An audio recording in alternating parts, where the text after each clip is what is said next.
Well, hello, guys, and welcome back to the next episode of this series organized by Sample Assignment. This is Alene, and if you've heard the first episode and you've come back to the second one, you're a legend. Thank you so much for being with me on this journey of mine. And I just really hope that whatever I tell you, you listen to it carefully and just take notes from that. Just make good decisions from whatever I tell you. I just really hope that you guys are on the right path and that you're optimistic, that you're positive, and I wish you all the best for everything that is to come.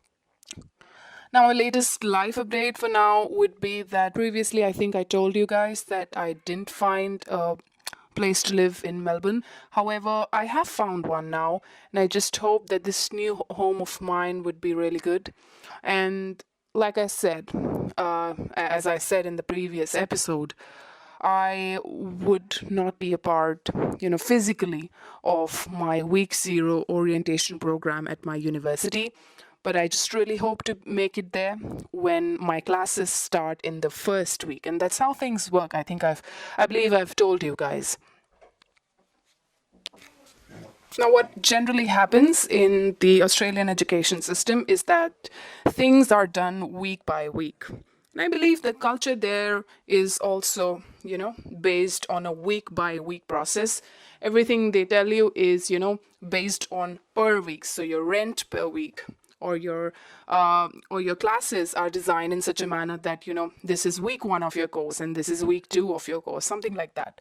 So things are like that. They're based on a week.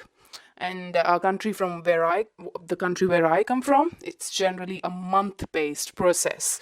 So I think what I'm trying to tell you guys, it's clear to you, right? Things are based per week. Even the rent of your apartment and the classes in your university, so on and so forth. So just really hope that I make it to my university when my first week starts, that is, my classes start and I have to enroll before that. Um, Now, this is the thing that I've found my place, and I just hope that it's all right. So that's it for now. And let me just tell you guys that if you think that you don't want to miss out on your orientation program, I really think that your university must have organized something for you, for those who would be missing out on week zero or the orientation program. So for that, it's really advisable. Some of you guys might be wondering if you can actually do that, miss out on week zero. Is that allowed? And, will I be allowed to enroll in my course if I come a week late to my university? Well, I think you can. And because it's happened to me. So you can just email to the agent that helped you out with your application, or you could just email to the university itself directly that you wouldn't be reaching by the time your orientation starts. Or you could just simply visit the website of your program or your university, and I'm sure they'll guide you as to how you can not miss out on what happens in the orientation. I believe those guys keep you updated on the things that go on in week zero. So I'm sure that it's something that you can attend online or have information about online, and you can just physically be a part of the campus once you reach there. Speaking of which, in my case, like I said, I am not a part of the week zero at my university. However, this was so because I did apply to my university and I did inform them because of genuine reasons relating to the pandemic and border related issues. I did inform them that, if they could just allow me to enroll late. So I inquired about this directly from the admissions department, and the representative reverted me and she informed me that, I've been granted a late enrollment permission, which makes me eligible to miss out on week zero. So it's very important that you inquire about this in advance if you're allowed to enroll late. I think it should be possible because it's essential for you to attend week one more than you should attend the orientation. So it's very important that you reach out to the admissions office or the representative of your country for that particular university you're applying to, or the agent that helped you process your application.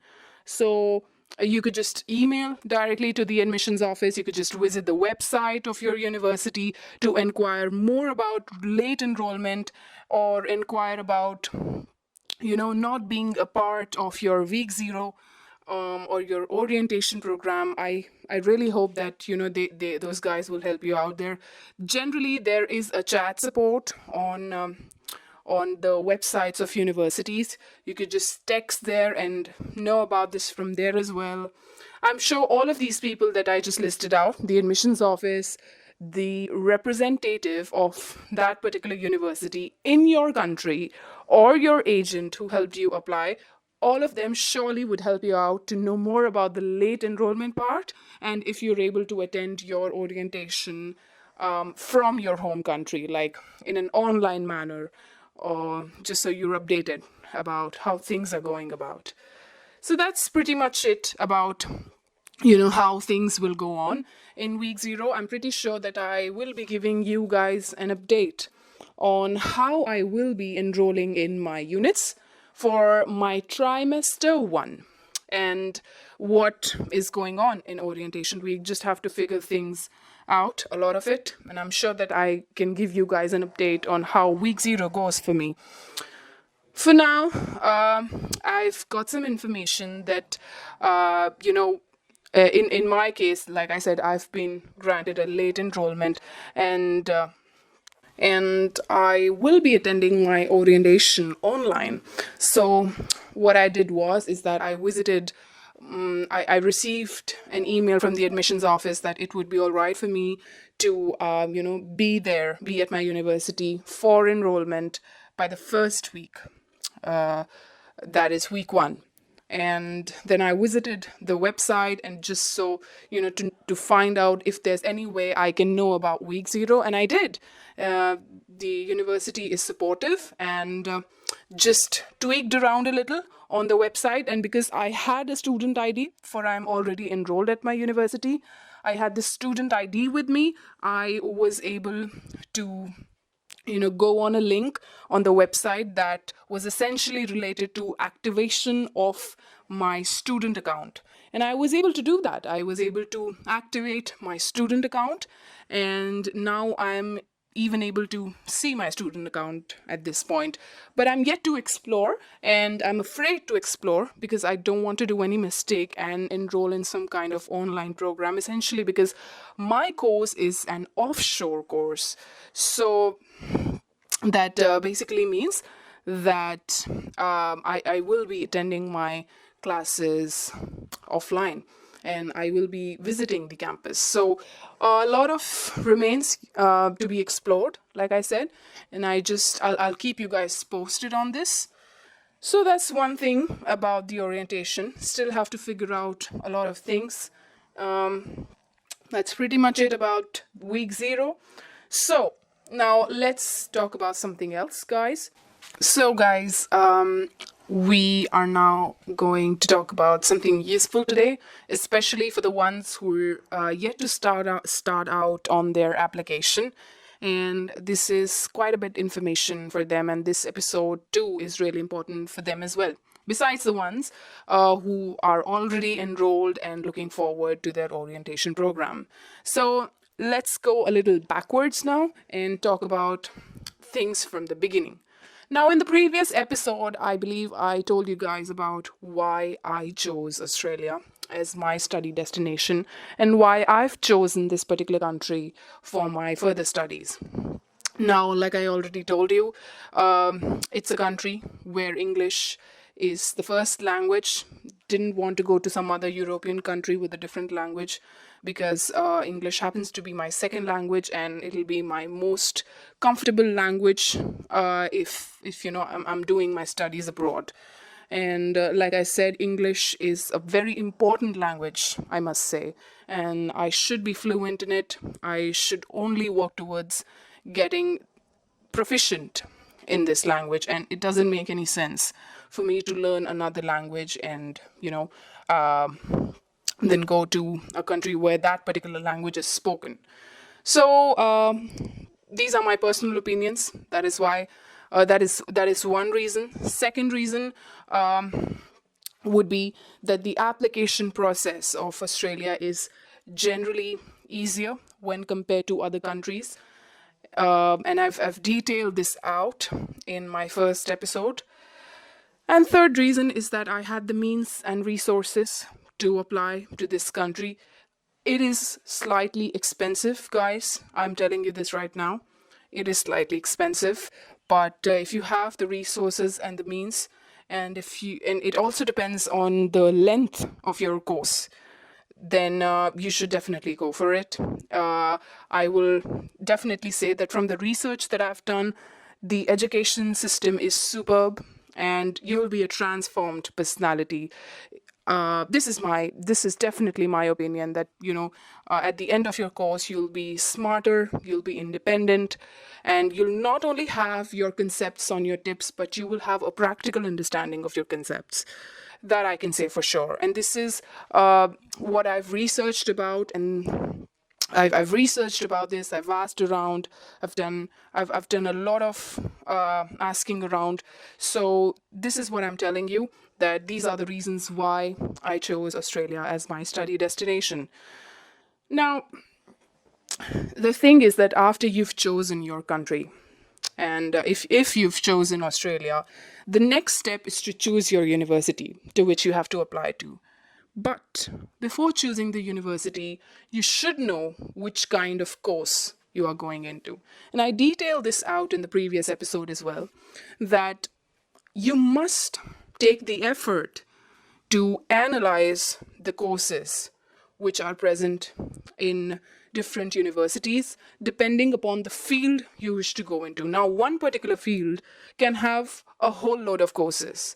So obviously there are courses such as masters in computer science, but then there are more niche courses like masters in data science, and then it further becomes narrow, masters in data analytics.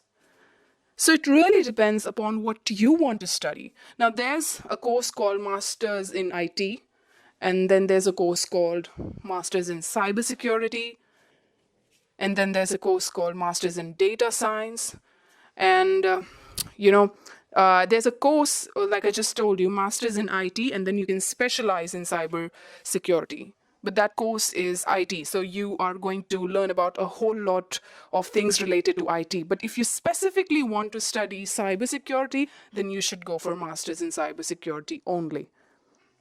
Right? So it really depends on what you want to study.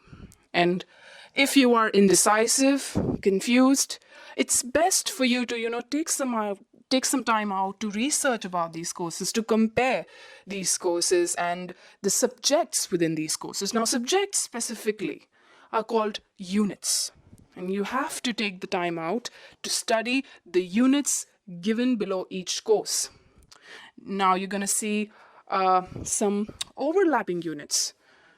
And you'll see that some of the subjects or the units they're coming under IT as well, and they're coming under cybersecurity as well. But then this is where you have to make the decision. If you want to make your study related to only your particular interest, and I hope you guys get the gist. So that's one thing. This is highly a personal choice of which course you want to go for. It is very much dependent on your own interests of what you want to do in the future, your future planning. And it's really about a matter of personal choice of which course you want to go into in a particular field. And you don't really have to go on the course name itself. It's also about taking out the time to study the units and what is taught within those units. That's also very important. And you need to take out some proper time to analyze the units within different courses, and then you can compare those courses and so on and so forth. So previously, I believe I told you guys that about an example that I gave of data science and how data science could be taught in two different types of universities. So that's one example. Another example could be that, you are making a decision between data science and data analytics, though the latter being a branch of the former. That's quite right. But then again, the subjects or the units within these courses would be different. And then again, it really depends on what you want to study.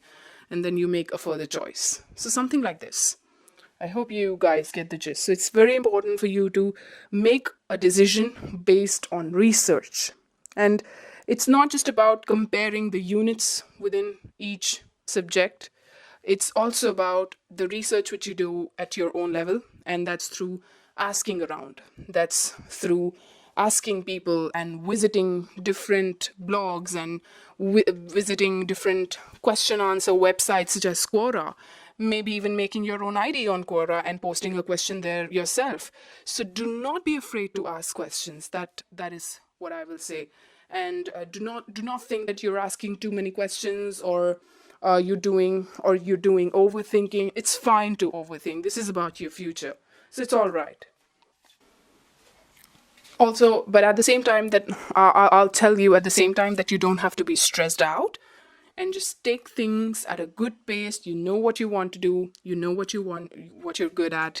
Just make the right decision, and I know that it's going to be for the best. Now you've compared the units and everything's done. And you now have quite a good idea about which courses involve or include what. Now the next step, it's very important.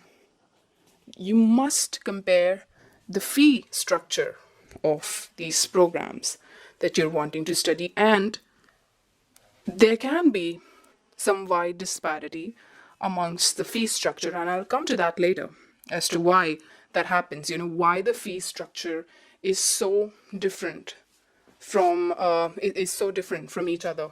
Fee structure of one university can be different from the other university when they're teaching two same programs, and might even have a lot of same units or subjects. So why go, or why the disparity in the fee? You have to compare the fee. At this point, you just have to make a record. Why there is a fee disparity, I will tell you later. Like I said, you have to do a lot of asking around, a lot of research, talk to people. Now, how can you know about the teaching style of a particular course? And I'm referring to that example which I gave in the first episode about data science being taught in University A, which is coding based, and data science being taught in University B, which is stats based. So how can you know about all of this? It's very important that you ask around. It's great that you have friends or acquaintances studying in Australian universities, and they can tell you about their course, and they can also tell about, their same course being taught in a different university. So it's very important that you talk around and get, a gist of these things to know which course you should go for. So now, once you've decided upon the course, you have a pretty good idea of the fee. Now, I will be happy to tell you guys about the next step. There are some categories of universities in Australia. Some are at the top. And if you visit the Google and look for the rankings of these universities, and if you look for their world rankings, they're absolutely in the top 50. For example, Australian National University, that's called ANU, and there's University of Melbourne, and there's University of Sydney. These are cream universities, and they're at the top. They're in the top 50 when it comes to the world rankings of different universities of the world. And the fee structure of these universities is quite high, and you will find approximately a difference of I'd say even 10,000 to 15,000 AUD when it comes to their fee structure. Should definitely visit their website and look out for a course that you'd like to study and the fee structure for that. Now the fee is quite high, in these universities. Well, well, friends, I think I've told you a lot for today.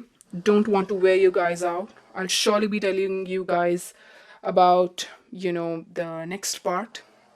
I'll keep you guys posted.